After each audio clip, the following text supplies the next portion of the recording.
2027 కల్లా పోలవరం ప్రాజెక్టును పూర్తి చేయాలనే లక్ష్యంతో పనిచేస్తున్నట్లు మంత్రి నిమ్మల రామానాయుడు తెలిపారు. అందులో భాగంగా ఈ ఏడాది ఫస్ట్ ఫేజ్ పనులు పూర్తి చేస్తామన్నారు. పోలవరం ప్రాజెక్టు ప్రాంతాన్ని పరిశీలించిన ఆయన నిర్మాణ పనుల గురించి అధికారుల్ని ఆరా తీశారు.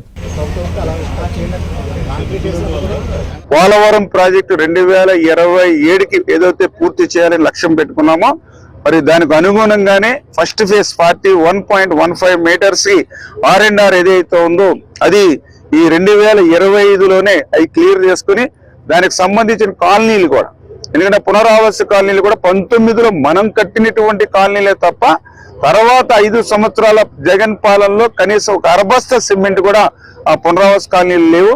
అంచేత ఈ ఫస్ట్ ఫేజ్ 41.15 మీటర్స్ కి ఆ నీటి సామర్థ్య ఎత్తుగా అవసరమైనటువంటి R&R అంతా కూడా ఈ 2025కే కంప్లీట్ చేసుకుని 2027 డిసెంబర్కి పోలవరం ప్రాజెక్టు పూర్తి చేసే లోపుగా మరి ఆ యొక్క సెకండ్ ఫేజ్ R&R ను కూడా కంప్లీట్ చేయాలనేటువంటి ఆలోచనతో లక్ష్యాలకు అనుగుణంగా మేము కూడా ఎప్పటికప్పుడు ఇన్స్పెక్షన్ చేస్తూ ఆ యొక్క వర్క్ ని ముందుకు తీసుకెళ్తాం.